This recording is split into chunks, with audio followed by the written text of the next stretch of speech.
society chapter. So now let's continue with the second day of our session. Over to you, sir.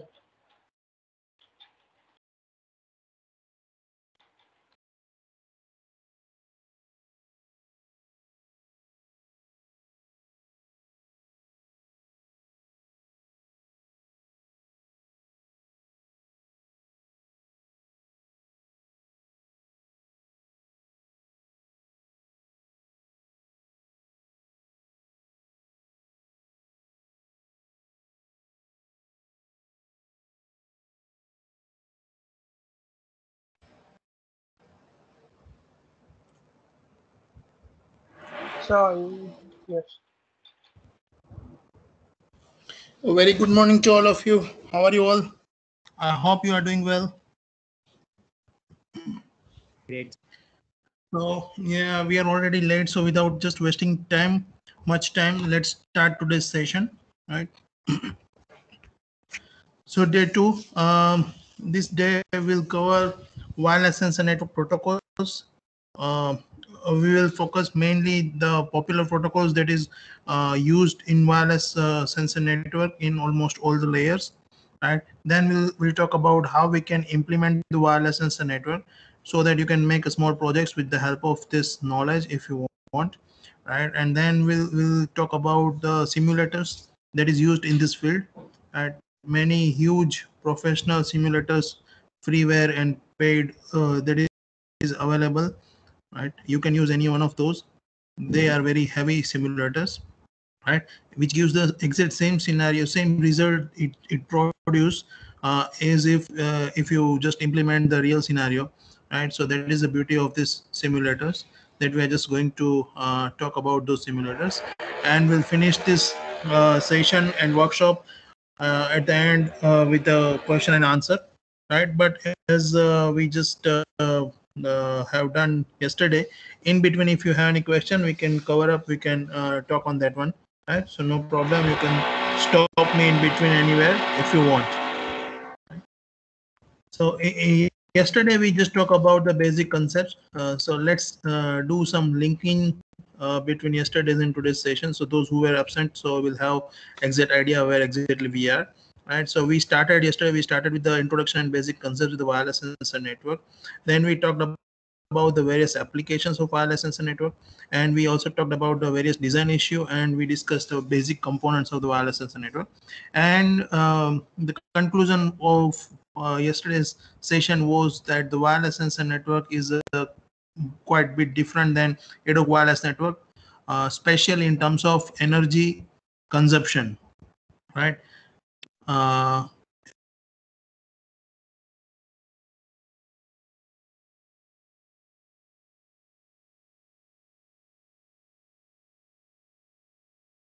be able to what can say, recharge your batteries, right?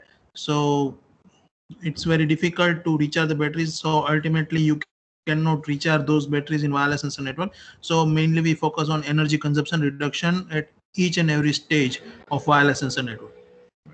So let's talk about the protocols. As we know, the protocols, that is nothing but a set of rules, right? In many books, authors just write down the protocols means set of rules. Now what does it mean actually? Protocols means set of rules. What does it mean? That means that you must need to follow some certain rules and regulation. And what if we don't follow those rules? For example, right now I'm dealing the workshop, we are just doing the communication, right? So the set of rules that is also defined between us, like we all know, and it is mutual understanding between transmitter and receiver, that we need to follow certain rules. Like if we want to do the proper communication, then either we need to speak in English or we can speak in Hindi, in our national language. Like then and then we can understand what is the message, right? What if we don't follow the protocol, right? So nothing will happen. Ultimately the proper communication will not take place, right? So if I speak another language, or if you speak another language that we don't know each other, then the communication will not take place. Got it? So the thing is, to do the proper communication, we need to follow set of rules, that is mutually understand by transmitter and receiver at the both the sides, right? Then and then proper communication will take place. So if we talk about the protocol stacks or layered architecture, for those who haven't studied the computer network subject, let me explain in a very simple language that the layered architecture means this is nothing but the entire communication has been explained in a simple way. Like when if I, for example, if I send a WhatsApp message to you, right, how that message will be received to you, right? So the entire process is quite complex, right? So just to make that entire process easy to understand and easy to debug if we face any error, right, that's why we divide this entire process in different layers. Like it is divided into main 5 layers: physical layer, data link layer, network layer, transport layer, and application layer, right? Minor variation will be there for TCP/IP model and OSI model, but here we are discussing for wireless sensor network protocol stack, where we define this main 5 layers. Apart from that one, you can see there are 3 more layers attached with this one, and it is applicable on each and every 5 layers. Those 3 layers are power management plan, right, mobility management plan, and task management plan. Now why it is connected with all these layers? Because power management, as I said, the energy consumption reduction, that is the prime object of wireless sensor network. So at each and every layer we need to think about that how we can reduce the energy consumption. So that's why power management plan is connected. Second thing is, if mobility occurs, right, so when mobility occurs, all the protocols will have minor modification in their working principle. So that's why the mobility management plan is also connected with all the layers. And the third one is task management, right? The task management means whenever you start any task, right, at that time you need to define your task, that for how long you want to continue with the task, how will you perform, and when it will be ended up. Because few sometimes you do the reservation, that we will see in one of this protocol, so that you will have an idea exactly what is the task management plan. Okay. So and let's again discuss with this one, protocol stacks, especially for those who haven't studied the computer networks. And the first one is the application layer. The user is directly connected with the application layer, right? So when we send the message or any message or image or any doc file or PDF file, it connects directly to the application layer, and it goes to the transport layer. Transport layer will take a decision that what type of connectivity it will be there, whether means how we can send this data, and how this entire process to process communication will takes place, right? So it is very difficult to cover all these protocols right now, because at each and every all these layers takes means minimum 8 to 10 hours, right? And this is entire one subject if we cover all these layers. But here I'm just giving the brief introduction, so that the students who are not studied wireless computer networks will have an idea that what exactly the layered architecture is, right? Now the next one is a network layer. Network layer that finds the best route, right? For example, let's continue with the same example. When I send an WhatsApp message to any person or to you, right, there could be many different paths available, right? Between us there are a huge big complex network is there, right? And because of that one, multiple paths or multiple routes are available. So we need to find the best route among all these available paths, right? And which path we can say it is the best path? The path that is having the shortest route, the path which is having a less traffic, the path which is reliable, right? um, and all these things, the path which is having a better connectivity, right? So if we have, or if we are able to find out such route among the all available paths or routes, right, then we need to choose that particular path only. So that job will be taken care by network layer, right? And in reality, this network layer, the device works that is known as router, that works on network layer. And in real life, that router is a device, hardware device, that looks after uh, this host to host communication, or you can say to find out the best path, right?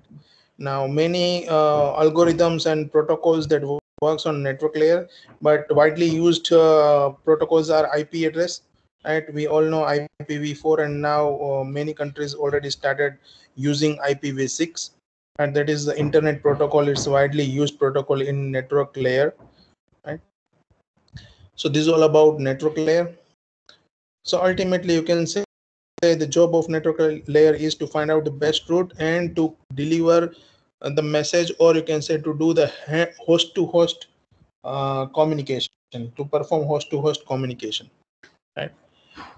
Data link layer, that is the layer that is just above of the physical layer, right? And physical layer, that is directly connected with the medium through which you are just transferring the data. So for example, if you are using the wireless medium or optical cable or coaxial cable, anything, right? So that is known as physical layer, right? Now whenever you use any of this medium, definitely you will come across the error, right? So now error on physical layer means when you transmit 0, receiver interpret 1, and vice versa. When you transmit 1, and then if receiver interprets 0, that means you face an error, right?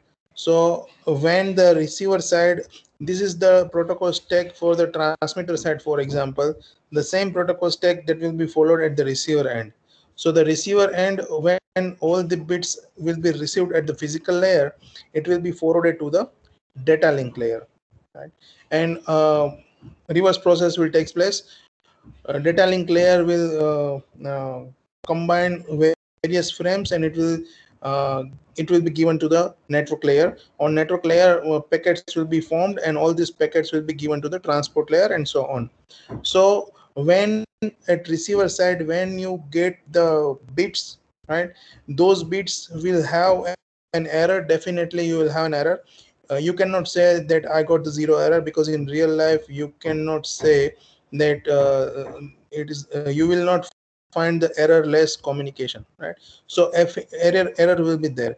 So immediately once the bits will be received at the physical layer, that error should be rectified. So the job of data link layer is error detection and error correction. So immediately data link layer will find out which bits are having an error. So first of all, error will be detected, right? And once you come to know that these are the bits that is affected with the error, or it is altered, then error correction code will be executed on data link layer itself, and all these bits will be corrected, and hence you are getting the same data as the transmitter transmitted. So the data link layer is having a very critical task that is known as error detection and error correction, right? So this is all about the protocol stack, right?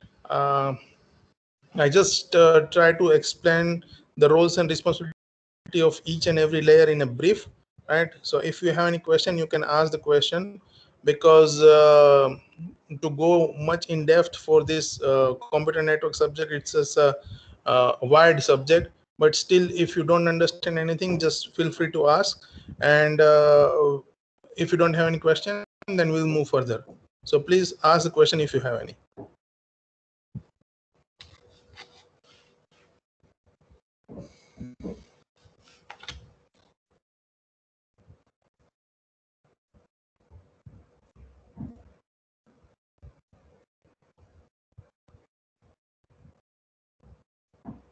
So there is a question from Neeraj. So how can we use network layer?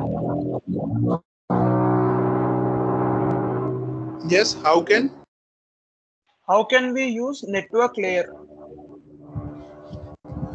As I said, the device called router, that is that works on network layer. That means router is having a capability to find out the best route. In professional life, routers are having such capability that it can search more than 2.5 lakhs routes within a 1 minute. Sorry, 1 second, 1 or 2 seconds. Right. So you can scan more than 2.5 lakhs routes within a 1 or 2 seconds. Those kind of high speed routers we are having already, we are using in current network scenario. So actually your answer is that will be taken care by device called router.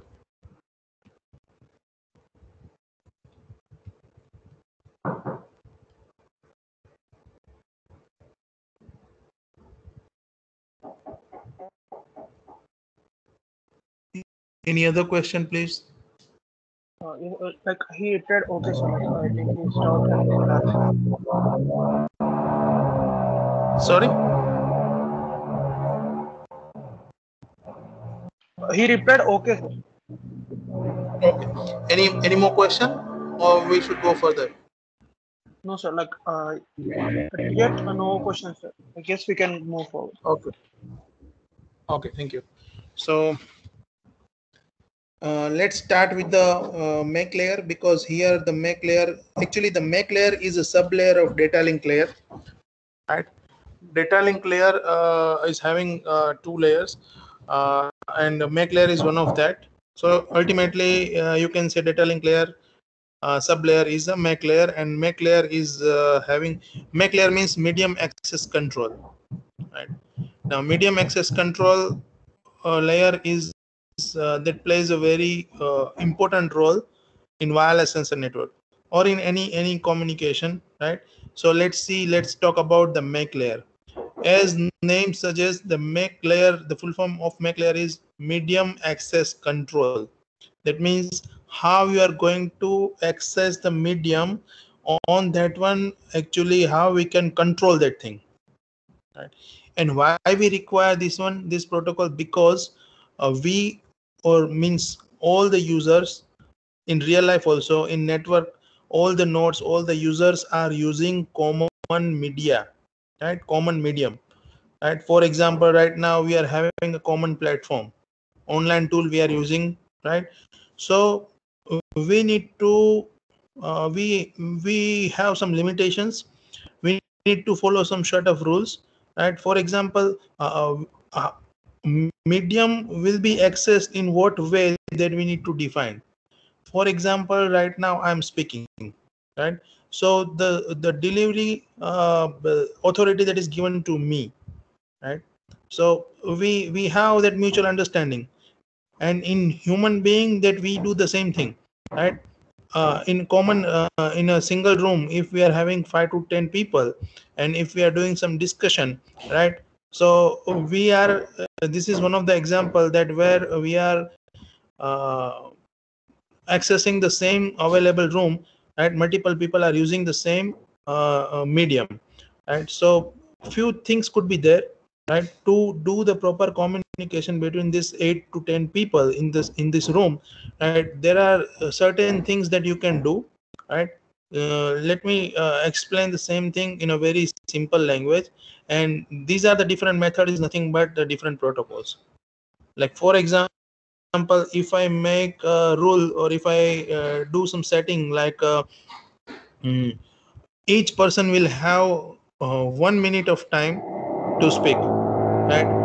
Once the first person will speak for 1 minute, the next person will have a chance to speak.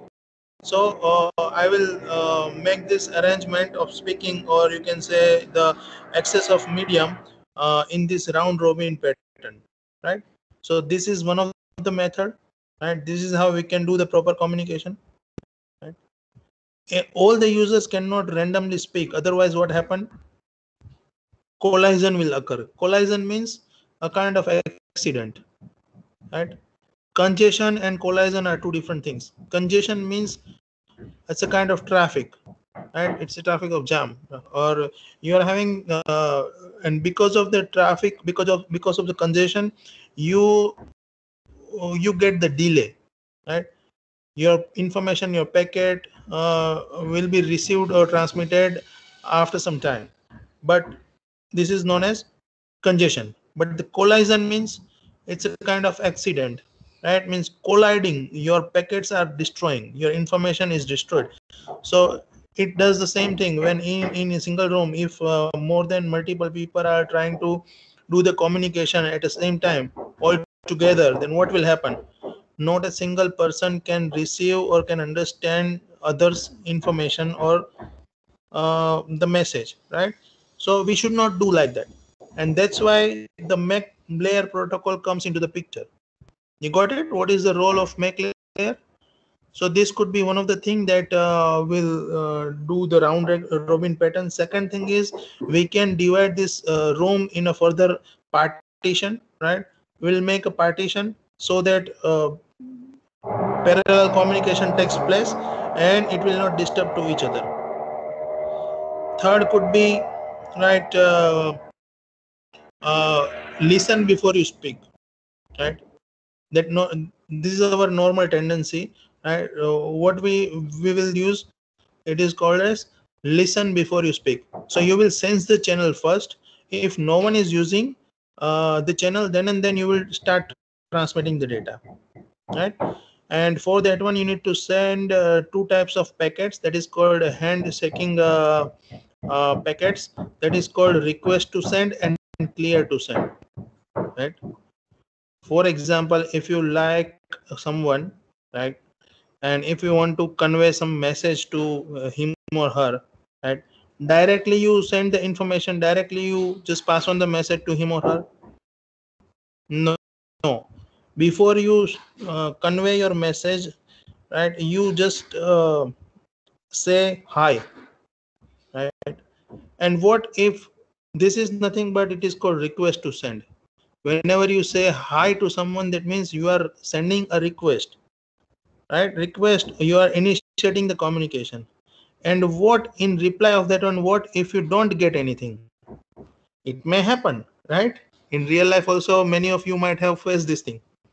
When you say hi to girl or boy or to him or her, you may not get the reply. So what does it mean? There are a few things could be there. The person is not interested, or person is busy right now, right? So we cannot do the communication. So until you get the positive reply from the receiver, you will not convey your exact information, right? So these are the handshaking protocols that we need to follow in this MAC layer. So the first of all, the transmitter or interested person will send the request to send packet. In reply of that one, if the receiver transmit and sender gets clear to send, it is known as CTS, clear to send, then and then that means the both the parties are ready to do the communication. And once the sender will receive clear to send from the receiver, then after sender will start sending the exact information and communication takes place. Clear?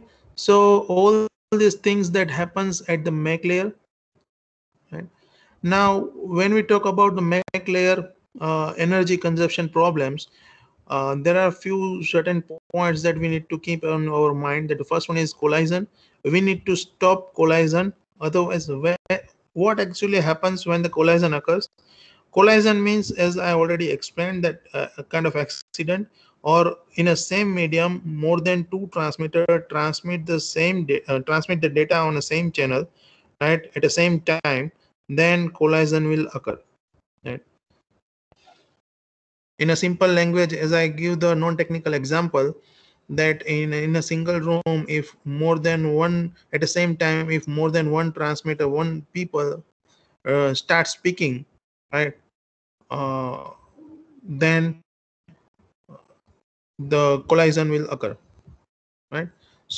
So it should not be happen. If it happens, then it is just a wastage of energy. Second thing is overhearing. When you receive the data, then also receiver consumes its energy, right? Receiver has to um, um, consume some energy, right? So uh, the packets that is not important, or receiver should not continuously receiving all these things, all the packets, right? So overhearing, that is also wasting of the energy. Now idle listening. Idle listening means when you continuously ready for receiving the data, right? Whether sender is sending or not, if you are continuously sensing the channel or continuously ready to receive the data, that is known as idle listening. That also consumes an energy, right? So energy consumption will be done in that sense also, right? And the protocol overhead.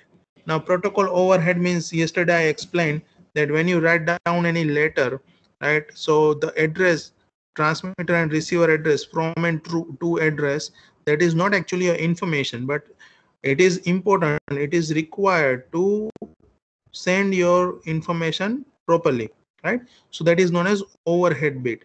So your target is always such that how you can reduce the overhead bits and do the proper communication, right?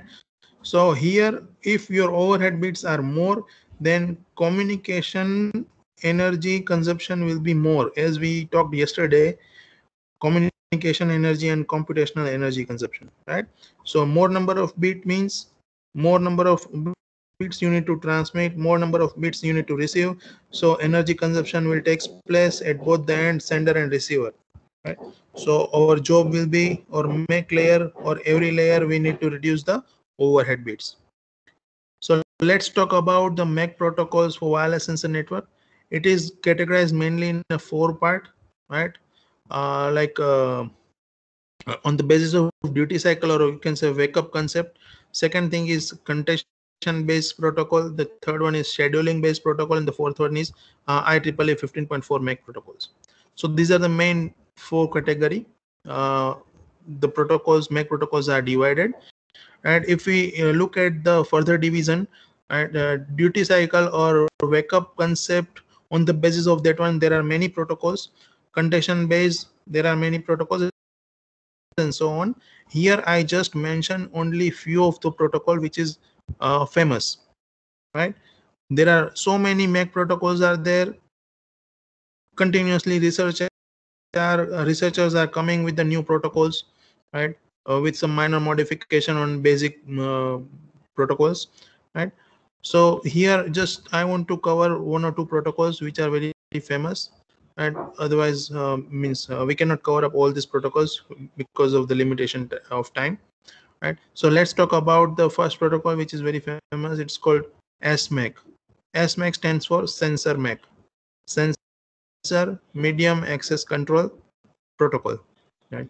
Now it is under the category of low duty cycle protocol and wake up protocols, wake up concept. That means this figure gives a clear cut idea. If you look at the first figure, top figure, that is a traditional MAC scheme, right? Here it is represented on x-axis, it is showing the time.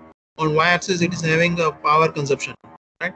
So it shows the 2 levels on y-axis. The first one is the power when the node is in sleep mode, right? And the second one is power consumption when the node is active. Now the sleep mode means right?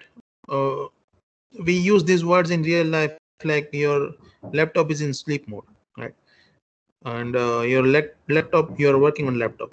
So this is the difference. Similarly, node will can also go to the sleep mode, and it can be in active mode. So on the basis of that one, when it will be in sleep mode, very basic, very few things will be activated, right? And remaining things will be closed, will not be used, right?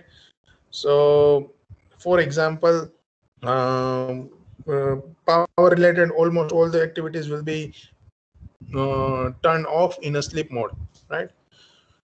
So this is our traditional make scheme, the first figure it shows, right? But what we have done here in our idle power minimizing the Mac, right? What it does,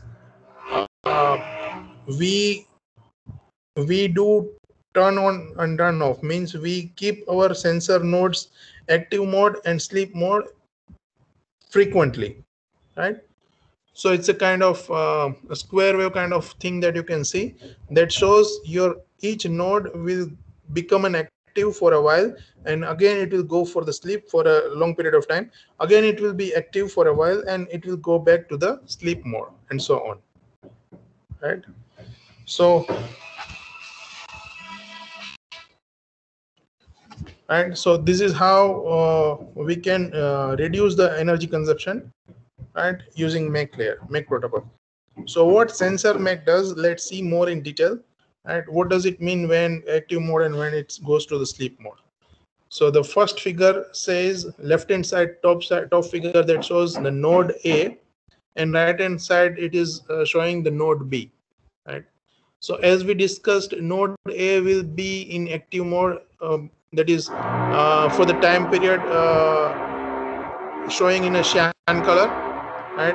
Again, in both these nodes, on x-axis you are having a time.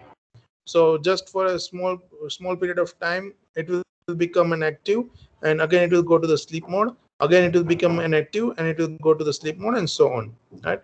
So the entire cycle is known as wake up cycle. Right. And when it will become an active, right, it is showing that it is listening period. So during that period, only sensor node will listen to someone and will transmit the data. So in a single line, sensor node will transmit or receive the data during the active mode only.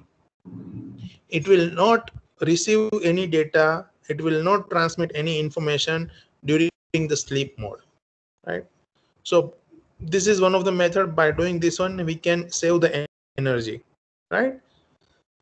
So now the question is, what will happen in this active time period? So the next figure below, it shows that during the active period, that sensor node will perform the three things as we discussed. First of all, it will do the synchronization. The next one is it will send the request to send. Right. And if any transmitter receiver is on,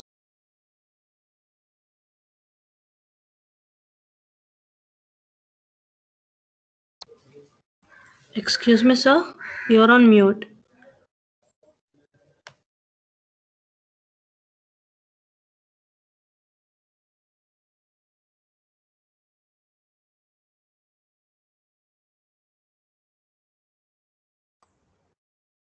Since how long I was on mute?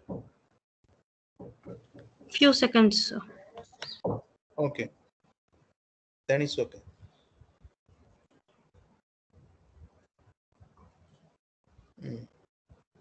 Yeah, so I was saying that, can you see the slide? Yes, sir. Yes.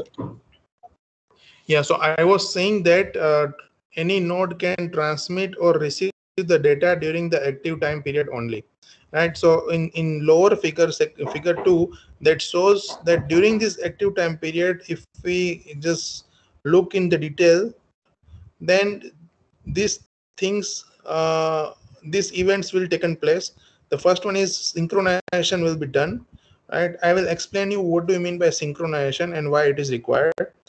Then during that time period, we need to do the request to send and clear to send, as I just give the example. Right. And then data transfer will take place. So everything will be done in this active time period only. So you can imagine how fast all this process is. Right. And here active time period, that is for a very few milliseconds. Right. So it is not a long period of time. Right. So let's look into that one. What do you mean by synchronization and why you require the synchronization? So this figure gives an idea. For example, you are having two nodes, S1 and T1. Right. So for example, S1 is having its own duty cycle, or you can say the sleep cycle and active cycle mode. Right. As you can see in the figure, now you can understand very easily what does it mean. Right. When you are having a high level kind of square wave, that means the transmitter receiver is on, or you can say your sensor node is active. Right. Now when S1 will be inactive, then and then it will start sending the packet, right? So they started sending the packet. As you can see, the yellow color packet or information, it has been sent by the S1. And when this packet comes to the T1 or receiver, right, at that time the T1 is having the sleep mode. So what will happen? In this case, there will not be any communication between S1 and T1. Am I correct? So what you need to do, you need to do the synchronization between sender and receiver, right? So to remove this synchronization problem, first of all, you need to be on a single clock. Your time should be same, right? And if you are having the same time clock, then and then transmitter and receiver can do the proper communication, right?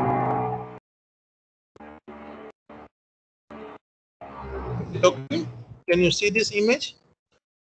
In between this transmit receiver, again you need to follow, you need to calculate the propagation delay, right? The clock period is same, right? But here you can see left hand side, you can see the dotted line in T1 portion, right? What it shows, it shows that there will be, even though the time slot is same, when the packet transmit, S1 packet sends, right, and that packet will be received at T1, there will be some time, right? It takes some time, that is known as propagation delay. So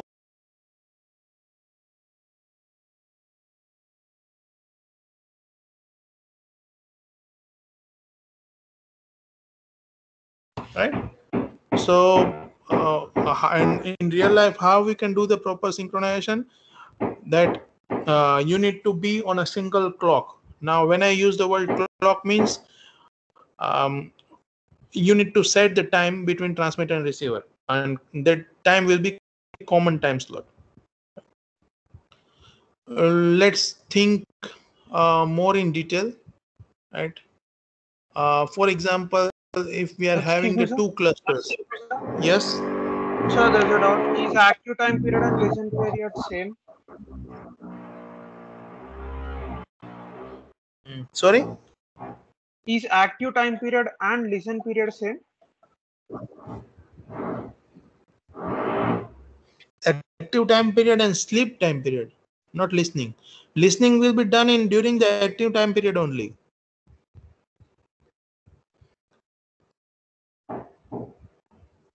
Active time period means your transmitter and receiver will be turned on, right, and your node will do the all the activities. And during the sleep mode, not a single activity will be taken care, right? It doesn't take place any activity in terms of transmitter and receiver, right? So actually, active mode and sleep mode. So once the node will become an active, it will transmit, it will receive, all the activities will be done during the active mode period only. You got it? It is written listen period, but during that active period, listening and transmission and everything will take place.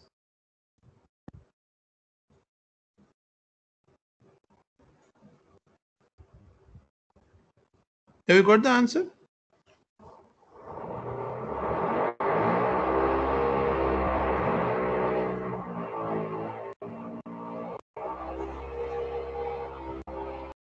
Let's just continue, sir. Like he has, yes, sir. He has put that. Okay. Okay. Okay. Thank you. So let's move further, more in detail. Many protocols, many times you need to divide the sensor nodes in a cluster, right? So many protocols are, it is known as cluster based protocol, right? The entire geographical area will be divided into sub geographical area, and that is known as cluster. And each cluster, cluster means it's a group of nodes, right? And in each cluster there will be one cluster head, right? And in each and every cluster, if two nodes want to do the communication, then directly they cannot do the communication. They have to do the communication via cluster head. Right? So there are many other things in a cluster related protocols, but here, for example, I want to just convey this thing that if you are having a two different clusters, as you can see with the different colors, right? Now these two different clusters will have different clocks, right? As we just discussed that synchronization problem can be removed with the help of clock, or you can say common time slot should be there, right? So on a same cluster, when there are the nodes, all the nodes, they are having the same clock, right?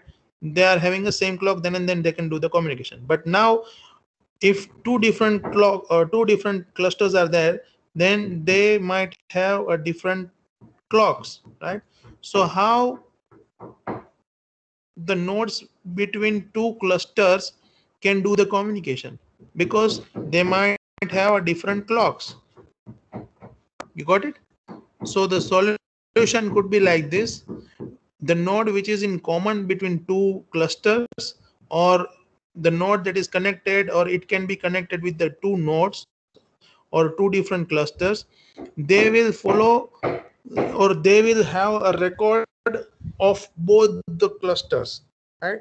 For example, here you can see in the table it is given the middle node, which is the overlapping two clusters, will have the table in the memory, will have a record that S1 is following T1 time slot and S2 is following T2 time slot.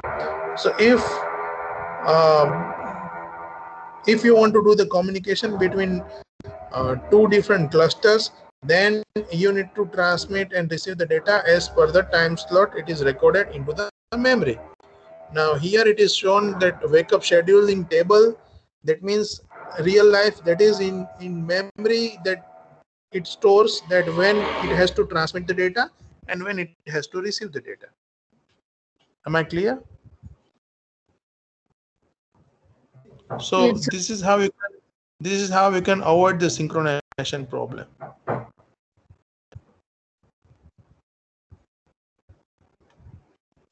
Any question about this one, SMEC? Now, as one of the students, they asked that the duty cycle will be the same. So let me tell you, this is known as SMEC. It is very famous protocol, sensor MEC, right? In this one, what happens? For example, if any node, for example, S1, right, it becomes an active, again it will go to the sleep. Again, it will become an active, it will go to the sleep mode. Now, for example, S1 don't want to send the data for a long period of time, right? So why it has to be active? If S1 don't want to send the data, right? So there is no point to becoming active, right? So you can play with this duty cycle. You can increase or decrease the on and active time period or sleep time period, or you can say you can change the duty cycle of this wake up clock, right, as per your requirement. That is known as TMAC, time out medium access control protocol, where you will have adaptive, this time slots will be adaptive, right? So SMAC and TMACs are widely used protocol in terms of duty cycle category. You got it? In SMAC, it is fixed, it is standard. Right? In TMAC, you will have, it is known as time out, medium access control. So in TMAC, you will have the duty cycle will not have exact, it will be adaptive. It will be varied as per the requirement. Got it? So we discussed this SMAC, and as I said, the TMAC. I also covered actually the basics of TMAC. In TMAC, the duty cycle will be different. It is adaptive. It is not fixed.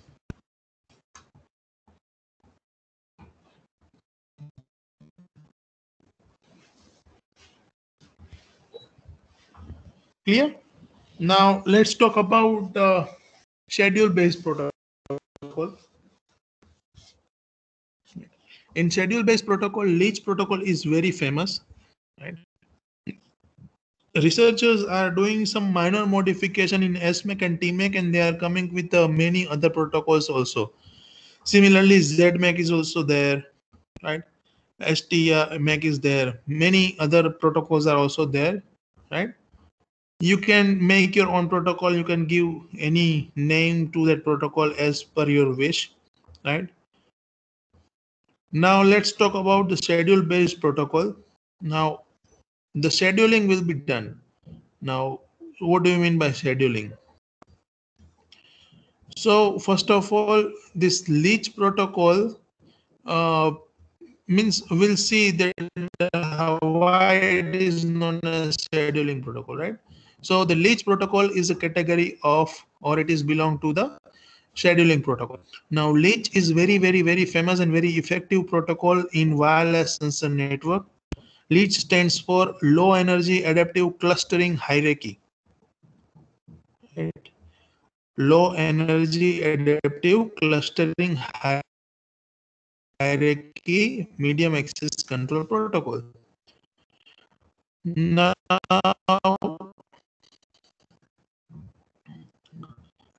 here it is use the word clustering. That means the first thing is here it is cluster based protocol, as I just explained what do you mean by cluster, right? So certain rules are there that in a cluster the group of nodes will be there.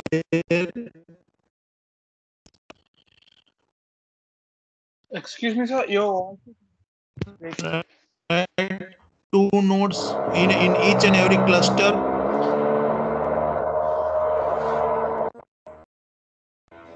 Each and every cluster, you will.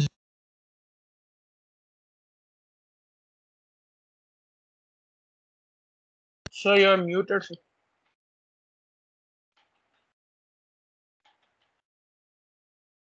Your mic is in mute.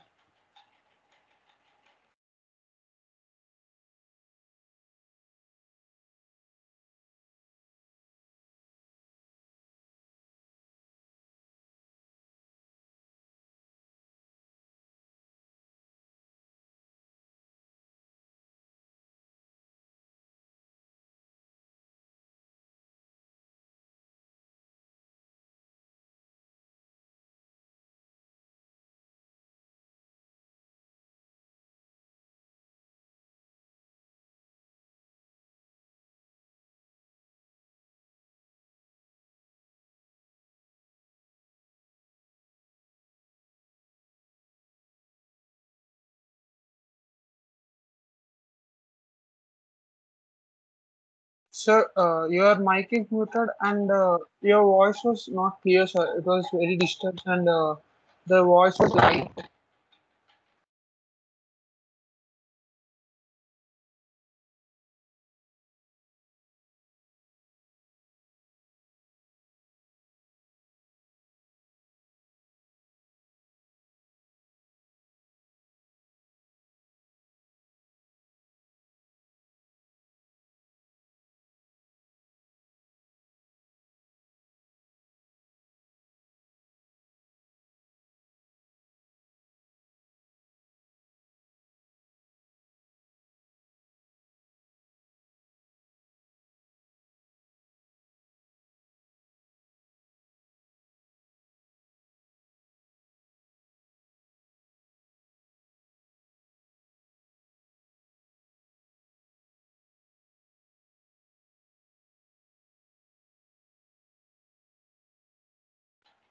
Sir, are you there, sir?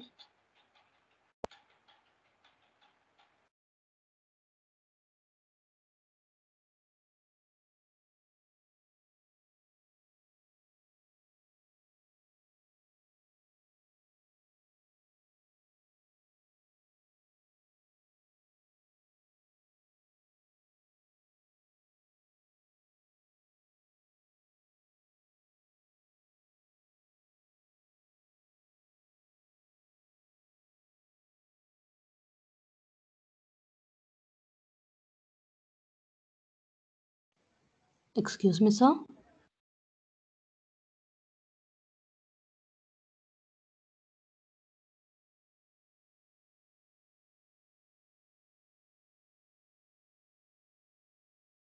Participants, there may be a net issue. Please be patiently wait for 5 minutes.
Can you hear me now?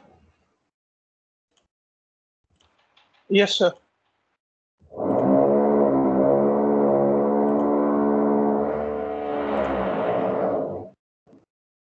Can you see the screen?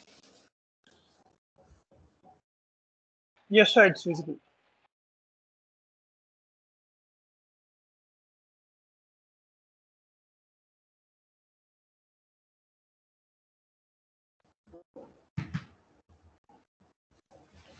Can you see the screen? Yes, sir. It's visible. Okay. So I was saying that communication will take place via cluster head all the time, right? So what does it mean? Cluster head node has to consume more energy, right? All the data will be routed through the cluster head all the time. That means cluster head has to waste or cluster head has to consume more energy compared to other nodes, right? So what will be there? In cluster, different nodes will be a cluster head one by one as per the available energy level of the nodes, right? So the node which is having the highest energy in the cluster will become a cluster head, right? After some time, the energy gets down of the cluster head. So the next node who is having the highest energy will become a cluster head. So there will be a rotation of cluster heads in a cluster. Did you got my point?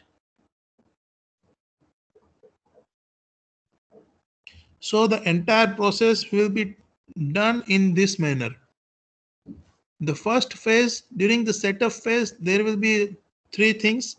Setup phase, there is a fixed length round, is it is called as round.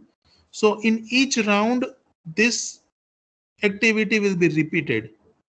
So what will be the repeated? The first thing is setup phase and second thing is steady state phase, right? The first thing is setup phase. Now in setup phase there are three categories. During the setup phase means the cluster is setting up. So during the cluster setup phase, the cluster head will do the advertisement to the all the nodes into the cluster, right? Now let's start the election for the next cluster head, right? So during that advertisement phase, all the nodes will send the energy level to the cluster head. What is the current energy level that will be sent to the cluster head, right? And after receiving the value of that thing, after receiving the value of each energy, uh, after receiving the energy level of each and every node, cluster head will decide who will be the next cluster head, right? So the next phase will, after advertisement, the next phase will be cluster setup phase, right? So who gave the reply, all these nodes will become in a cluster member, and they will form the cluster, and the cluster head will be defined, right?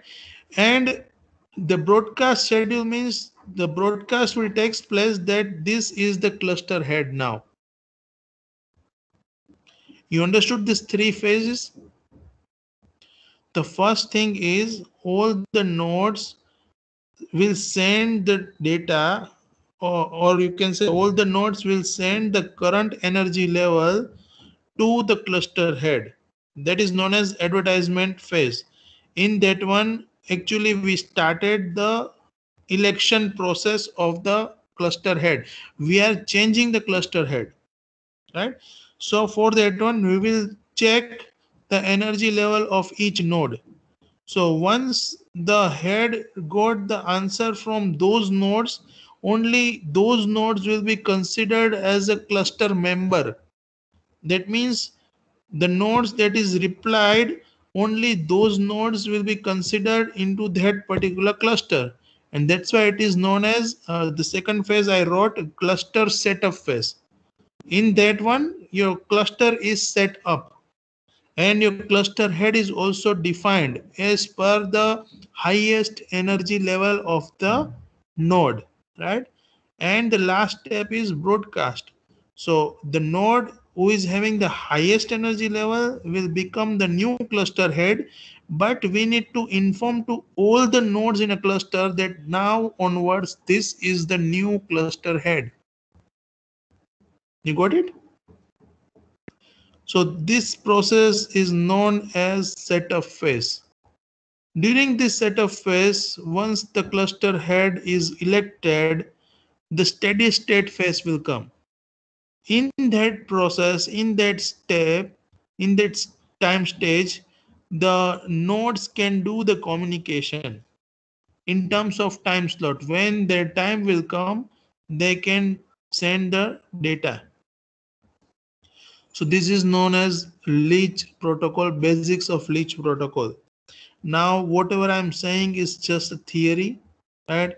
If you look at the leech protocol programming, then you will find the leech protocol programming, it's having a more than 800 900 lines of code, right? So it's very difficult to do the minor modification also in a existing protocol, right? And that's what most of the students or researchers, they are doing the same thing in their MTech dissertation and PhD work, and they are just doing a minor modification in this famous protocols, and they are trying to find out the limitations in this existing protocol, and they can come up with the new protocol, right? So if you found any research gap in between these two or any famous protocol, right, and if you can think that this could be like this, then you can do some modification in programming code, and then you can come up with your own protocol.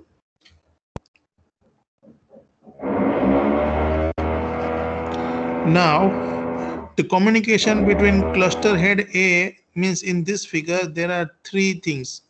One is cluster head A, one node is cluster head B, right, and one node that is in between two cluster heads.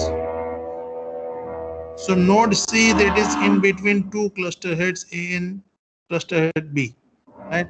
So what will happen?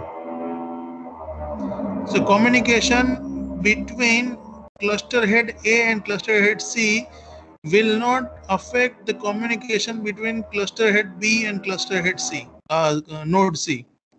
The reason is that one, because both the clusters are using different code, right? Now you can understand this one if you know the CDMA protocol, right? code division multiple access. Now code division multiple access means the code will be different. If I say in a same room, if four people are doing the communication, right? So far I told you that if two people are speaking at the same time in a same room, then collision will occur, right? But what if I say uh, these two people are speaking in a different languages, right? Then communication will not be affected, collision will not occur. You got my point? For example, in a single room there are four people, two people are speaking in a French and two people are speaking in English, right? So there is no any collision, they can do the communication properly.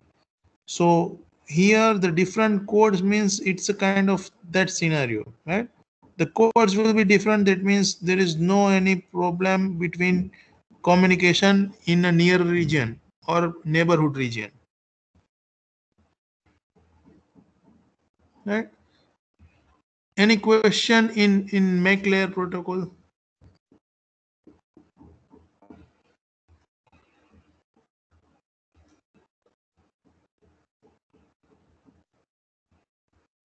Any question in make layer protocol?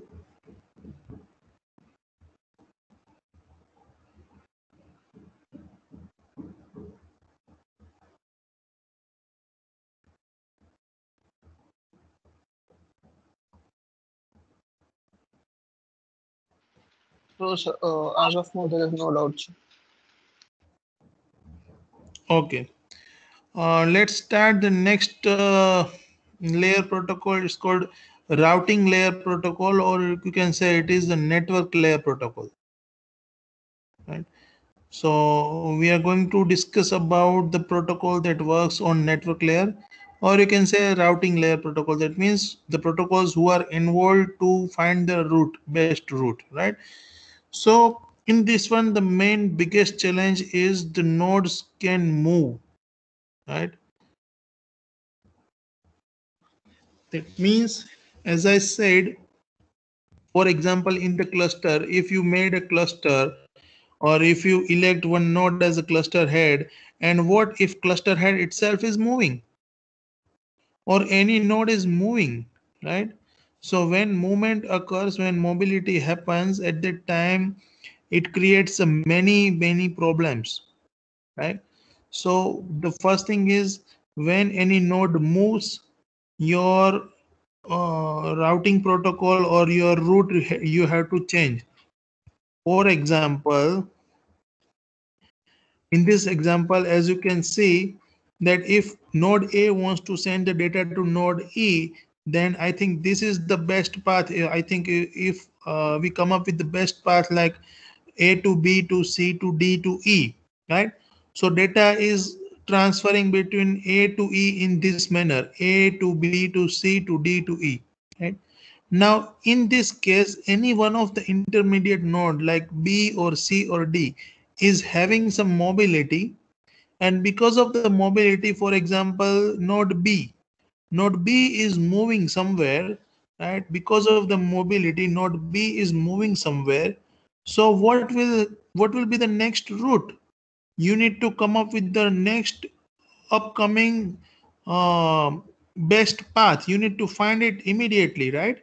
So that will be taken care by network layer or routing protocol, right? So how your protocol is reacting in this situation when mobility occurs, how your protocol is reacting fast, right? It should not be delayed, right? So the first thing is mobility. So when mobility comes, you need to change the route immediately. So this is one of the biggest challenge in wireless sensor network. Second thing is optimization matrix may be a more compatible than the smallest loop count. Uh, Let me explain this thing with the one of the example. What it says that you need to count the you need to normally in routing protocol we count the hop. Hop means node to node connectivity, that is known as one hop. So in this in this example, if I say the communication between A to E, so how many hops are there? A to B one hop, B to C two second hop, C to D third hop, and D to E fourth hop. So A to E is having 4 hop communication. You got it? What do you mean by hop? Hop means it is also known as link, right? A to E, there is a 4 hop distance. So normally in routing protocol, we measure the hop, right? The smallest hop we count. But here in routing protocol of wireless sensor network, we need to think about the energy also. Let me give you some graphical representation of the thing, what I'm saying. Let's assume that you are having this kind of scenario where you are having a different sensor nodes like A, B, C, D. These are the sensor nodes, right? And each node is having its own battery level as it is mentioned here. Let's assume it's a unit, and it could be millijoule or it could be microjoule or anything. I am just using the word unit. So node A is having a 4 energy unit, node B is having a 2 unit only, node D is having 3 units of energy, and so on, right? Node E is having 2, node H is having 4, and so on. Second thing, here you can see this numbering that shows the distance. A to B is having 1 unit distance. That means could be 1 feet or 1 kilometer. It's a huge 1 kilometer is not possible. But let's just think that A to B 1 means it's a 1 unit. I'm using the word, right? Could be 1 feet or 1 meter or maybe 1 yard, right? Or maybe lesser than that, right? So this shows the unit in terms of distance. So A to B is having 1 unit, A to D is having 3 unit. Now in this case, normal routing protocol, if we talk about if A wants to send the data to H, right? Normally we follow this path. A to B to E to H, right? Because it's having very less units in terms of distance. It is the shortest path, right? But you should not use this path in wireless sensor network. The reason is that one, that you need to think over energy consumption also. Here B and E, both the nodes, intermediate nodes, are having lower energy compared to node D. So instead of using A to B to E to H, you need to use A to D to H. Clear? The reason is that one, because D is having more energy compared to B and E. Let's talk about another example. For example, if you want to transmit the data from A to F, right? So A to C to F looks shortest path, right? It may be having a less traffic, it may be having the best reliable path, but it is not as well advisable to use A to C to F. The reason is having intermediate node C is having very low energy. And if you keep using this path, though you are having alternate path, if you are using this path, node C may get die. Node C, the energy level of node C may reduce and it goes to 0, and that node can die, and that region will become uncovered region, dark region, right? So we cannot afford that. You got the point? So ultimately, your prime object is all the nodes should keep alive for a long period of time. And how you can do the energy consumption? distribution equally among the cluster, among the entire network. That is your prime object. You got it here? And this is how even your routing layer protocol or routing or network layer protocol is also connected with the energy, right? So on the basis of the energy level of the node, you are actually deciding the path. This is not actually the case in any ad hoc network or regular computer network case, right? Because in that one we don't bother about the energy level of the node. Any question in this routing protocol?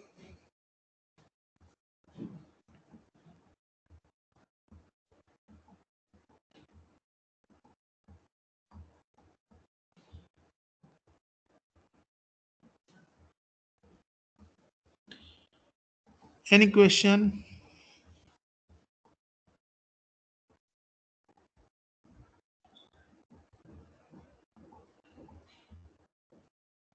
No, sir. Okay. Before we starting just implementation of wireless sensor network discussion, just give me 1 or 2 minute break. Right, we'll take a quick break. Right, I'll be back in a 1 minute. Right.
Shall we start the session?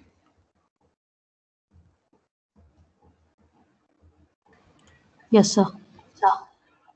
Okay, thank you. Now, before we start, let me get the quick answer that yesterday we talked that whether you want to customize the schedule or if you want to add some topic or if you want to change anything. So, any inputs regarding that?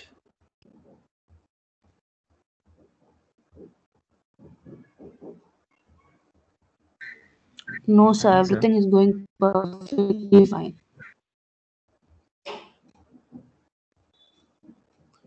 Okay, great.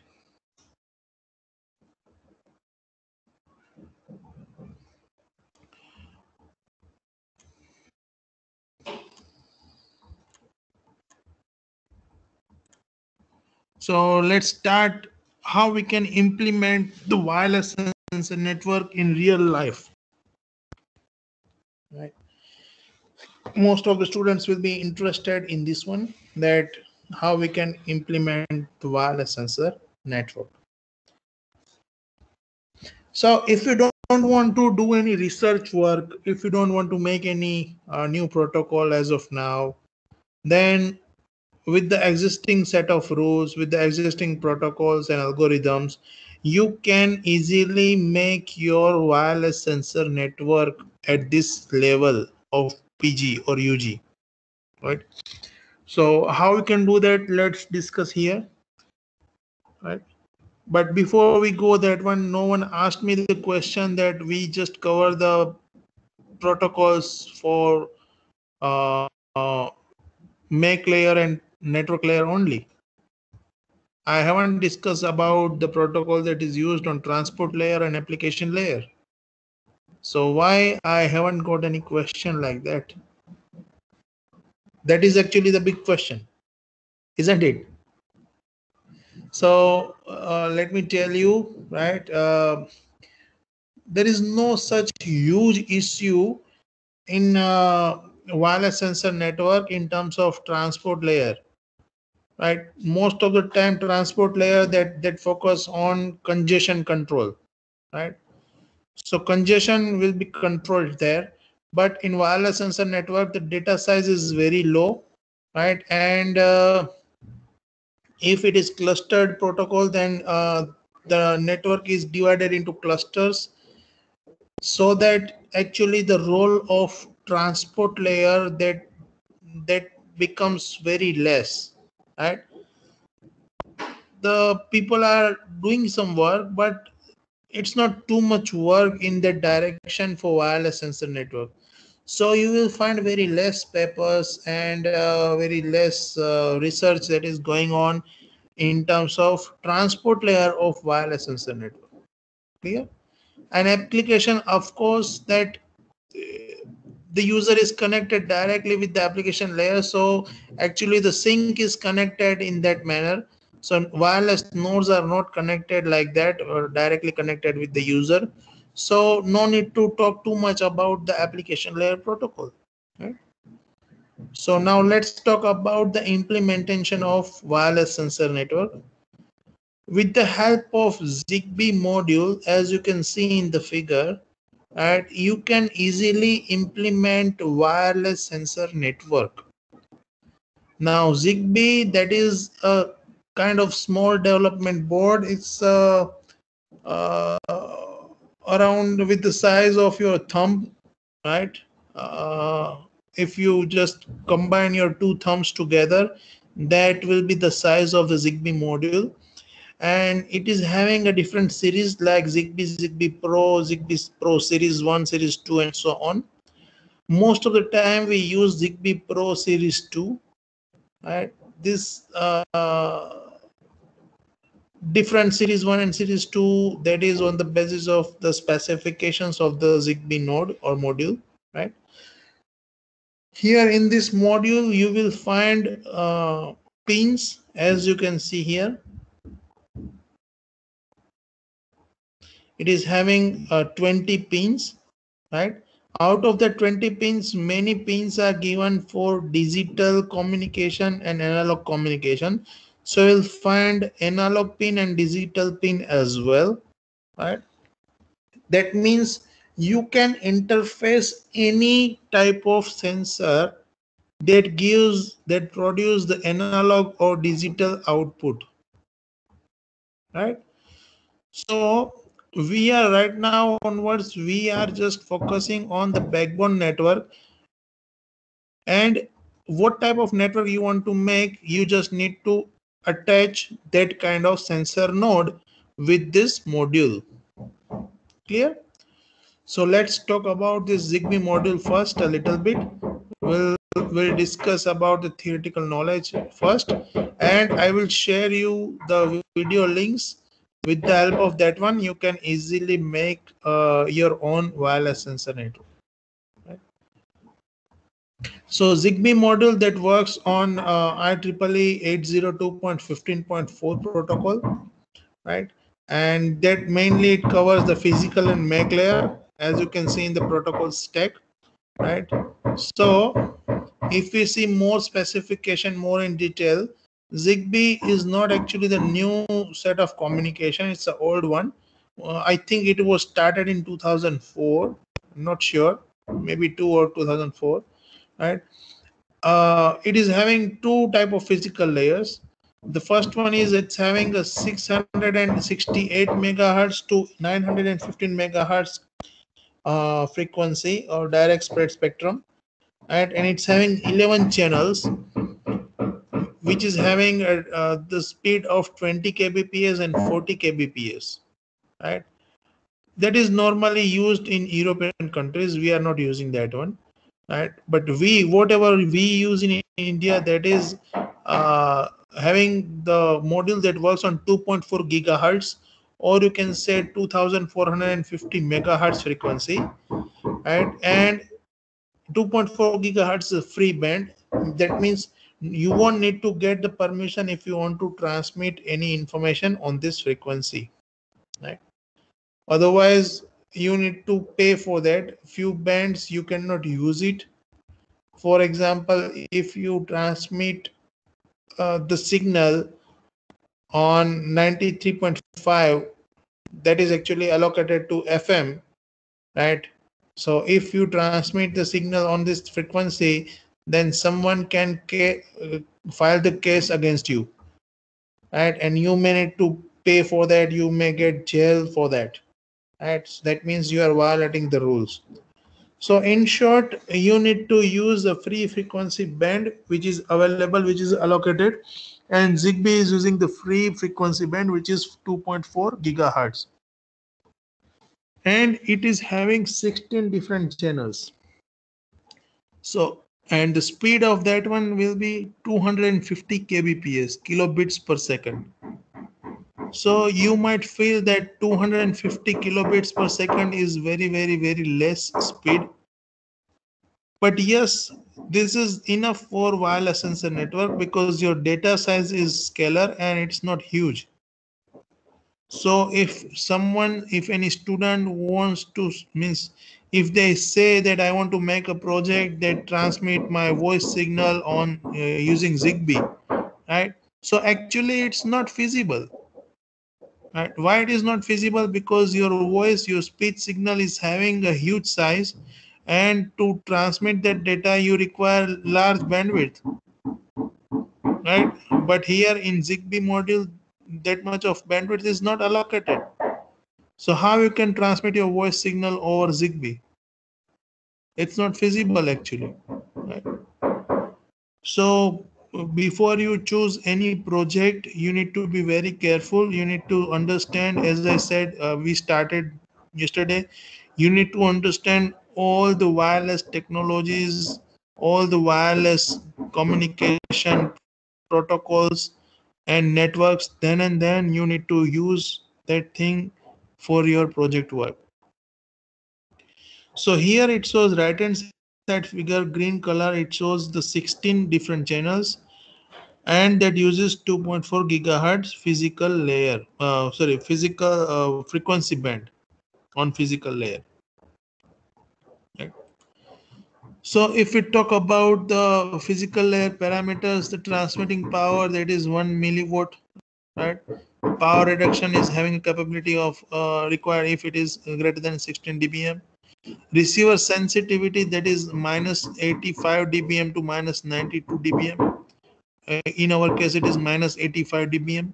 That means receiver sensitivity means if the signal is having that much of lower signal strength, then also signal will be received by the Zigbee, right? If signal is having a lesser than this strength, then your node cannot receive the signal, cannot sense the channel, right? RSSI stands for received signal strength indicator measurements, right? What is the packet strength and clear channel, whether the channel is clear or not. After doing the assessment, then only you need to transmit the data. The dynamic channel allocation means, as I explained, once the channel is allocated to XYZ event, right? And what if that channel is having much error? So you need to think over different channel, right? That is called as dynamic channel allocation. And if we talk about pure communication, as you can understand this thing because you most of the students are from ENC background, right? So it is using orthogonal quadrature phase shift keying for the communication purpose. That means with the help of OQPSK you can transmit the symbols in quadrature phase. That means you can get more speed, right? Now let's understand how we can form a network using Zigbee modules, right? So Zigbee topology means here you can see the different topologies like star topology, mesh topology. We can form the clusters as well, right? So what does it mean? So here in this figure you can see the circles with the three different color: yellow, purple and red. So red color that shows the sink, or you can say coordinator, or you can say the gateway. So as I explained that the sink is only one per entire network. So as you can see, you will find only one circle in each and every network, right? Red circle, because it's a coordinator. Now here there are two different words that is used: fully function device and reduced function device. Now let's understand that thing. What does it mean? Fully function device means it can do the full function. Now when I say full function means those yellow color nodes are capable to produce their own data. That means the sensors will be connected with them, right? So they can produce their own data, as well as they can route others node data. So their full function device or yellow color nodes are working as routers. That means they can route the information of other nodes to the sink, and they can also transmit their own data. Means sensors may also connected with that one. That is known as full function device. Clear? And the purple color circle or node you are seeing, that is known as reduced function device. That means those nodes cannot route your data. They cannot be used as a router. Only sensors will be connected and they can produce the data, and it will be given to the next node, right? That is known as reduced function device. Is that clear? Any question in this one? Any questions so far? If you don't have any question, you can easily understand this figure also, right? Here, as you can see, the green color that shows ZigBee coordinator, that will be only one per entire network. Blue color nodes, that is a fully function device. That means it can work as a router as well as it can work as an end device. End device means sensors will be connected with those nodes, right? That's why it is known as end device. There is no further. This is the end of the network, right? So in that sense, it is known as end device. And the orange color node, they are just end device, or you can say reduced function device, RFD, right? So the beauty of this ZigBee module is you can configure this module as a router or as a coordinator or as a end device. You got it? You can configure this ZigBee module as an end device or a router plus end device or only router or coordinator. You can configure this module as per your requirement.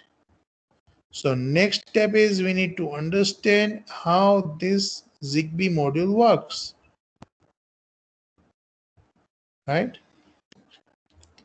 How we can configure this ZigBee module. So for that one,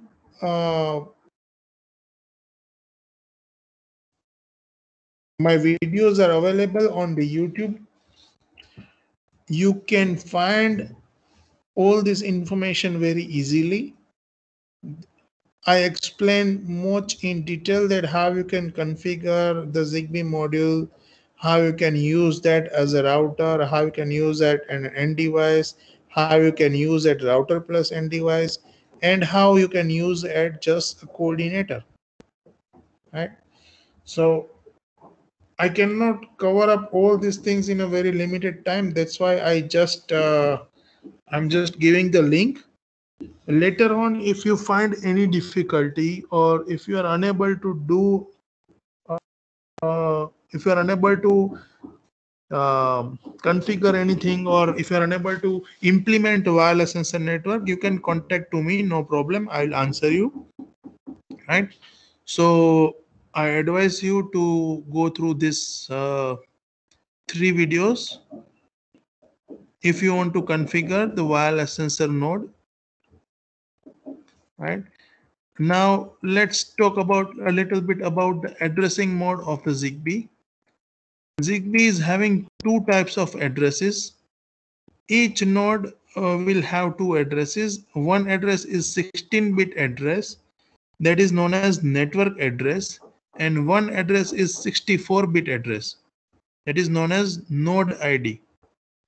Now the node ID having a 64-bit, that is given by manufacturer, right? And the device can also have 16-bit address that is allocated by personal area network coordinator, or you can say sync. Clear? Let's look at this, how it looks like. As you can see, the second column that shows 64-bit address, that means you will have this kind of series. Now this 64-bit address, that is actually given by the manufacturer of the ZigBee module.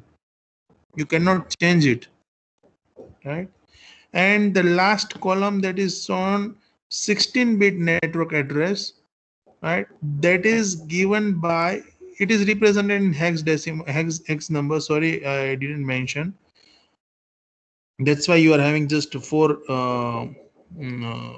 places, right? 16-bit network address that is given by a coordinator of the network coordinator. It will give this number. Right? So let's try to understand the hierarchy, or you can say the structure of this Zigbee module. So you might have a question that in this kind of network, how many maximum number of nodes we can connect to the router, how many maximum number of routers it can be done in this network, right? This kind of questions you may have. So let's understand this network topology, or you can say the hierarchy of the network. So if you configure any Zigbee as a coordinator, each coordinator can maximum will be connected with the 6 routers and 14 end devices, right? Maximum you can connect 14 end devices to the coordinator and 6 routers to the coordinator, not more than that, right? Now you might have question that then router is also further connected with the routers and end device. So how many routers can be connected and how many end devices can be connected with each router, right? So the answer is router can be further connected with the 6 routers and again 14 end devices. So left hand side 6 routers, each of that 6 routers will be further connected with the 6 routers and 14 end devices. So actually your entire network will be, it will look like such kind of thing, right? It's so complex network. I'm just trying to represent the connectivity. Like this is the sensor coordinator. This coordinator is connected with the 6 routers and 14 end devices. Each router is further connected with the 6 other routers and 14 end devices. Similarly, I just open up one of the case, like this router is connected further 6 routers and 14 end devices, and same thing will happen with all these 6 routers and so on. So the question might be how many, when this network ends, right? So where should we stop? Do we have any limits? Right? This is known as network depth. Like this coordinator is connected with this router is with another router, this router is another router, and so on. That is known as network depth. In this example, the network depth is 1, 2, 3, 4, and 5. In this figure, the network depth is how we can calculate with this coordinator router 1, 2, 3, 4, and 5. Got it? What is network depth? So with the help of Zigbee module, the maximum network depth will be 5 only, right? And the reason is that one, that when you connect such kind of all these devices like this, that means actually you are running out of the address now.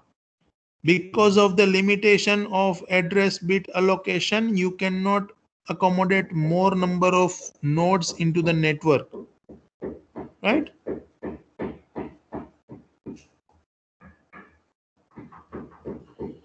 So any question further? This is just we talk about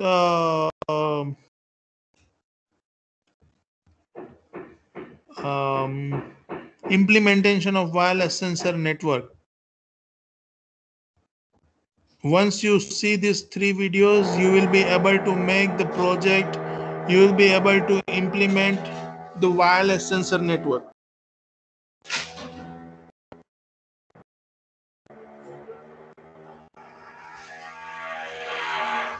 Clear? And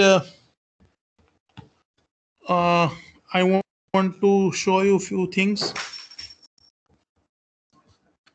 Like if you just want to start your career, or if you want to make a big project, or uh, if you want to do some research work in this domain, then I will send some papers that is really written very well and more in depth. like an overview of wireless sensor networks, technology and evaluation.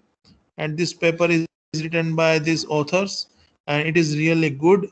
A detailed analysis has been done in this paper by these authors, and you can get this copy of this paper in a free, means you can download the full paper, right? There are many such papers that is really good one. Like if you are interested in wireless multimedia sensor network, then also this is one of the best paper that is written by these authors. And Professor Ian, he contributed a lot in this domain of wireless multimedia sensor network, right? As you can see, the people researchers are doing this kind of activity. They implement the network in real life. You can see the images here.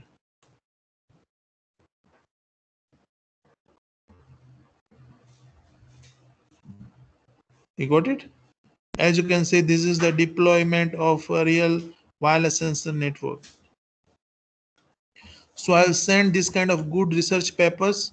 You can study it and you can move in this direction, right? And if you don't have any question, we'll go for last part, that is our simulation part. Again, for that one, I'm going to share a video, right? uh, Here we are here at the moment, right? So if we talk about the simulators, there are many simulators available. With the help of that simulator, you can do some work, you can make your own protocol, you can use you can simulate the sensor network, and you can get your results, especially for MTech and PhD work if you want, right? Those simulators are, let me write down the name. If you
now let me give you a brief introduction about the simulators.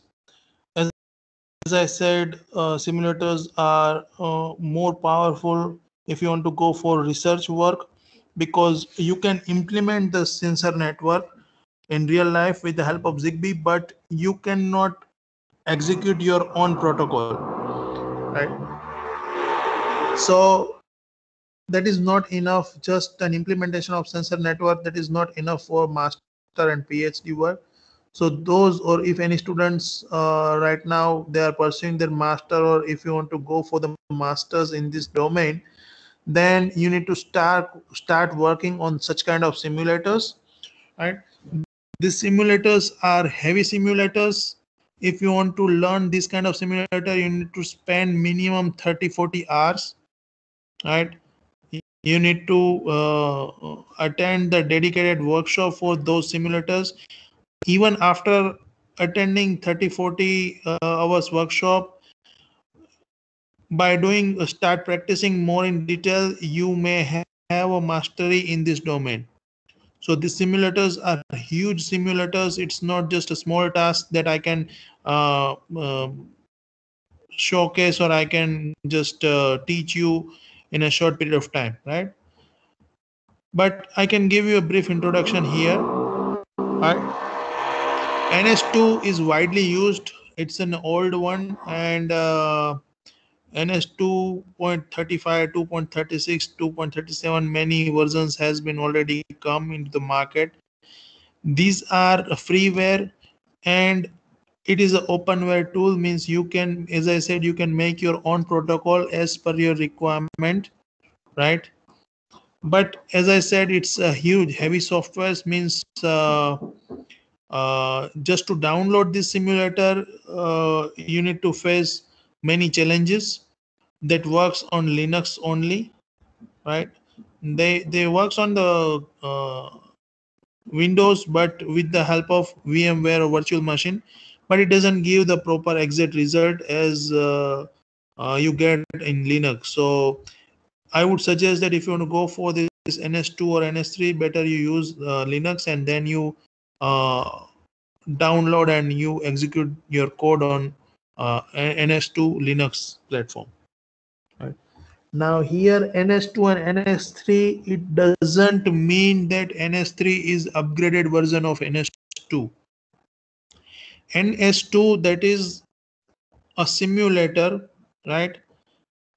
While NS3 is a kind of emulator. Now the difference between these two is NS3 is an emulator. That means you can work on real life data. You can fetch the data from real existing word. You can do some process on your designed algorithm into the PC, into the NS3, and then you can get those data outside of the PC through any interface port, right? Which is not possible in NS2. So NS2 and NS3 is completely different. Do not understand that NS3 is upgraded version of NS2. No, it's completely incorrect, right? And yes, you will get the huge support in NS2 and NS3 both, because many researchers, they are giving their blogs and websites and coding itself. They are making openly, right? And you can find out various parameters like throughput, end-to-end delay. Then you can generate the graphs. You can find out the energy consumption and many more things. The next one is Castelia. It is also a very good software, right? And the fourth one is Kuja, right? I haven't used this Kuja and Castelia. I used Castelia once, but yes, Castelia is very famous if you want to go for wireless sensor network, right? But in wireless sensor network also, NS2, NS3 and other softwares are also available. So most of the time students have a question that which simulator is the best one, right? Many even MTech and PhD students, they get confused that which type of simulator we need to use. Now the answer is, do not target any simulator. You need to target your work. What is your work? What you want to do, right? And what what is your targeted area? What is your goal, right? Once you decide your goal and aim, or once you come up with the problem definition, now you need to think that for this problem definition, or if I want to do this kind of simulation, which tool gives me the freedom to play around? You got my point? For example, NS2 is the best for network layer and transport layer thing. If you want to play with network layer and transport layer protocols and modification, then NS2 is the best one. Right now, it doesn't matter that which protocols of which network. Right, I use the word layers. The layers are common in all the networks. Right, initially we just talk about the various networks, right? So now if you go narrow down in terms of your masters and PhD, then actually you are working on particular layer for particular problem, right? So if you are dealing with, if you want to work with a network layer or transport layer, then NS2 is the best one. NS3 gave a very good support. It doesn't mean that you cannot use the make layer protocol or NS2. You have that freedom, but you don't have too much support, right? Make layer protocol you can simulate in NS2, no problem in that one. But I'm saying mostly, or it gives the more freedom for network layer and transport layer. Sorry. Similarly for NS3 is having a variety of range, starting from physical layer to the application layer. You have full freedom to use that. Castelia is having very good result analysis and detailed work you can do if you are just doing energy module, right? If you are just working on energy consumption reduction, then Castelia is one of the best tool.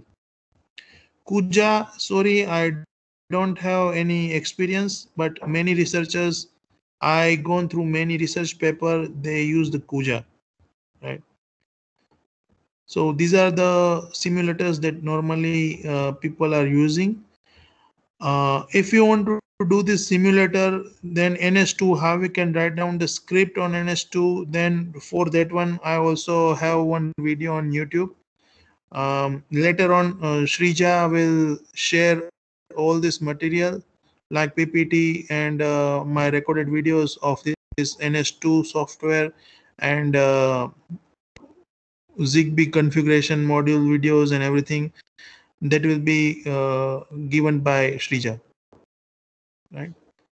So yes, this is all about the entire workshop from my end. This is one of the figure for wireless multimedia sensor network. If you want to go for that one, this is also very hot topic for research work, actually not for just UG level. I'm talking about PG and PhD level, right? In this is, it looks very similar to wireless sensor network, but as I said, instead of scalar data, these nodes are connected with the cameras, right? Cameras and mics and all these things. That means along with the scalar data, now you are dealing with the multimedia data. And when this multimedia data comes into the picture, your bandwidth will increase. You require high speed. You need to store that data. So database comes into the picture and many other things will come into the picture. So all the protocols that is working for wireless multimedia sensor network is completely different than ad hoc wireless network and wireless sensor network. Right? And wireless multimedia sensor network is having a tremendous applications, right? So this is also one of the research topic that you can go if you are thinking for masters and PhD. BTech level, it's too much difficult. These are the references that I used to make my PPT, right? and this is my contact detail. If in case if you want to contact me, you can reach to me via my mobile number and my email address, or this is my website abteachingprofile.weebly.com. You may find few materials also on this website. Right. Feel free to ask me if you have any query later on also. This is from my side. Thank you for attending this workshop. And once again, I would like to say thanks to the management, entire team, principal sir, head of the department sir, and the entire team of Shreyas IEEE team. Thank you very much. All the participants, thanks for listening and joining this workshop. Thank you. We can take any question answer. If you have any question, please ask.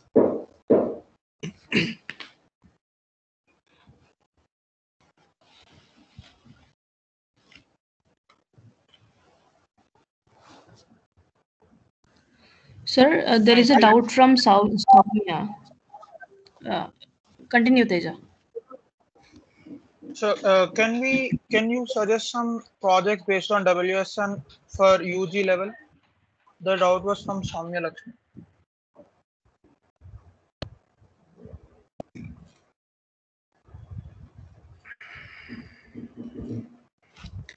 Yes, definitely I can suggest. Yeah, as we discussed many applications, with the help of Zigbee, you can make all those projects, right? For example, now once you see my video, how to configure Zigbee as a end device or router or coordinator, it's very easy to form the network, right? And once you form that network, you just need to learn how to connect the sensors with the Zigbee, right? So those videos also you can get on the YouTube. So once you will be able to connect the sensor nodes with the Zigbee module, and uh, you can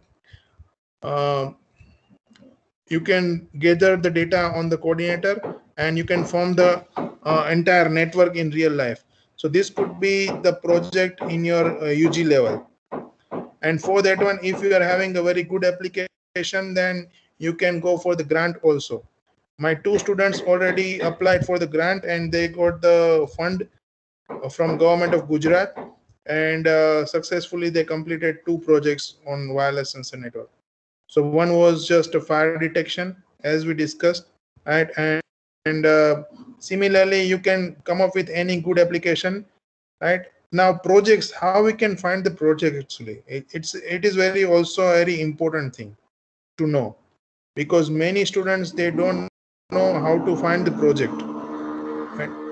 To find the project, please don't ask anyone that I need a project, or can you please suggest me the definition. If this is one of the way, definitely you can ask to your seniors or the faculties, but this is not actually the effectiveness of the project. The way to find the project is, first of all, you need to observe into the society, right? What type of problem the society is facing right now, right? You focus on those problems, and then you apply your mind, right? At that time when you do the observation, please do not set your mind that this could be done or that could be done or this cannot be done, this is not possible. Please do not apply your mind in that one, right? Don't go for the solution at the beginning level. Most of the people, they do this mistake. So the first step is just to observe the society. Don't apply your mind whether it could be done or it could not be done, right? Try to focus the problems that the society is facing. The next step, then you think over it, this problem, how we can remove this problem, right? Definitely you can solve any problem that is faced by the society, but the thing is, we need to focus on the problem. Clear? So once these two steps will be clear to you, then you can come up with the exact project. What will be the title of the project? And then you need to think how I can achieve this project.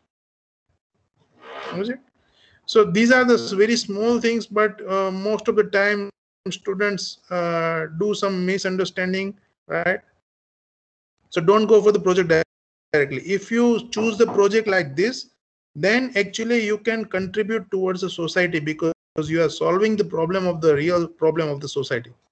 Here, unfortunately, most of the MTech students and PhD students, what they do, they create their own problem, and then they are saying that, yeah, I'm trying to solve this problem, but actually that is not the problem in society, right? So in that manner, if you do your MTech or PhD, there is no value, right? Because you are unable to solve the society problem, right?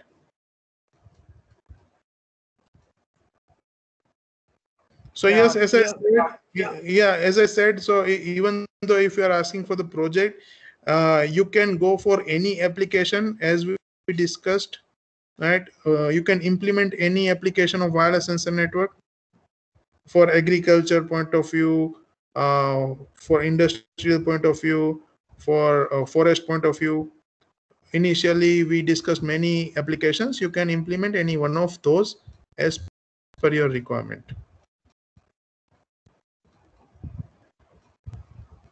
yes, sir. Thank you for that. Now I request all the participants to fill the feedback form. That feedback form was given in chat box. Please fill that. Yeah, this feedback form hardly takes 1 or 2 minutes maximum. It will not take more than 2 minutes. So please give your honest feedback. How do you feel about this workshop? Please fill up this form very carefully. Your feedback, your honest feedback is much valuable to all of us, right?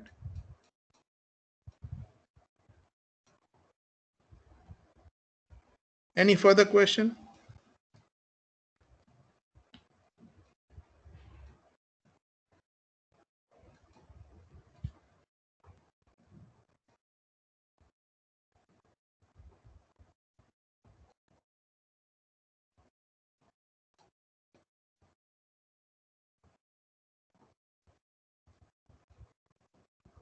Uh, yes, Gandhi. Yes, you can just unmute your mic and ask the question.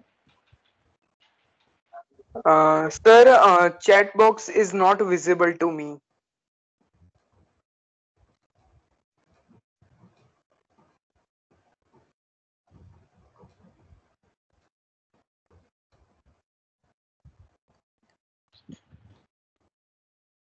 Okay, I will request the organizers to send that in your WhatsApp group also. That will be okay.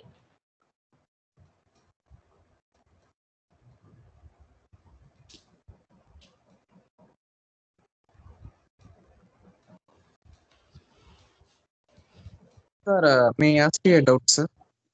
Yes, please. Sir, as a beginner, if I need to start to learn this technology, can I go with the research papers?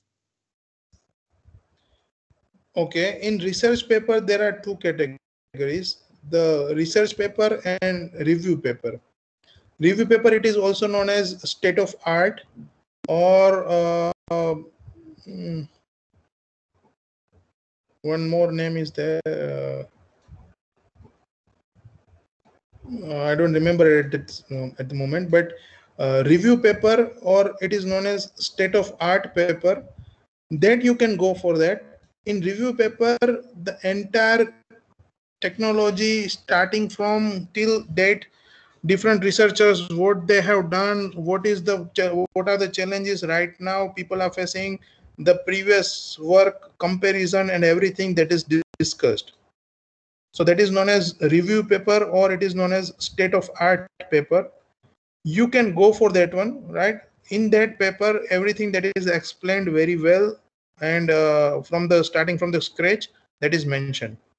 But research paper, it is very difficult. Directly, if you start reading the research paper, then you will not understand anything, because research paper is expecting that you are having much enough knowledge, platform is clear to you, and then you can start reading those research paper. Right?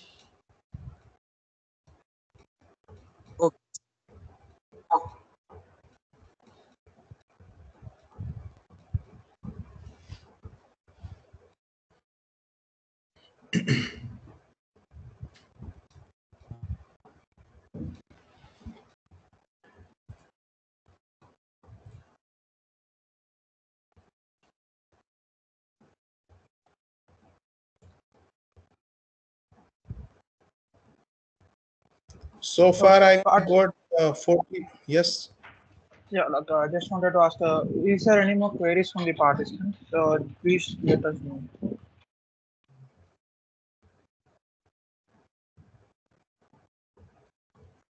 So far, I got 50 responses, 50 feedbacks.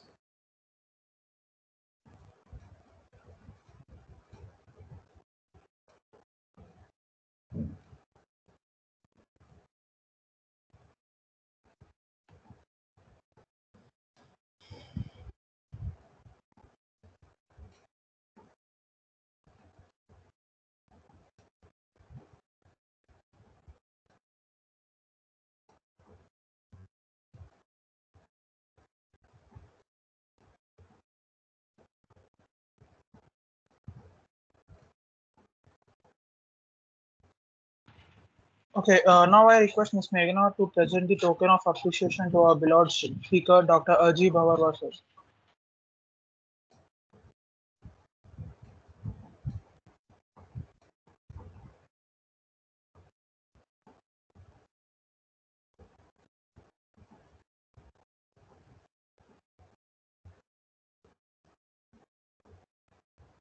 IEEE SREYAS Student Branch Communication Society presents Token of Appreciation to Dr. Arjav Bavarva, Associate Professor, Marwadi University, for being as a speaker for 2 days workshop on wireless sensor networks on 26-27 June 2021.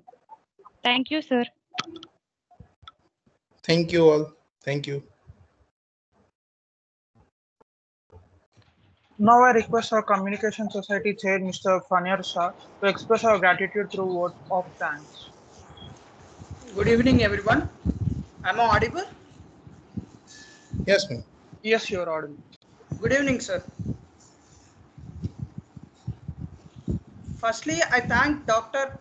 Bavarva, sir, for giving us valuable time and sharing your tremendous knowledge and skills with us, and also for encouraging us.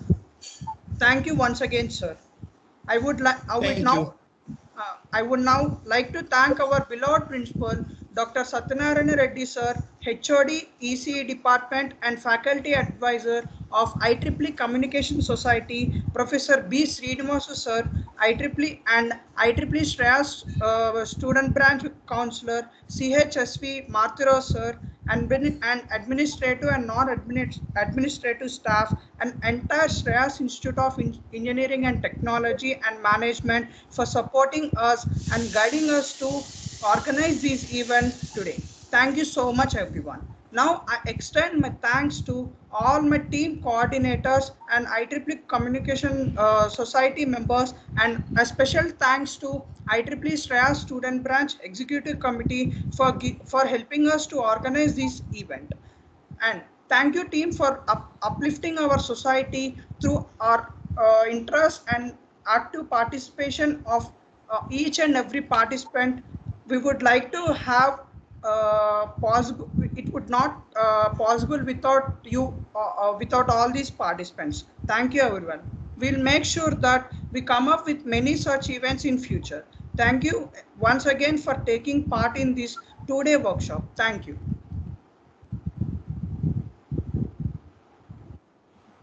Thank you. Thank you, sir. Thank you very much.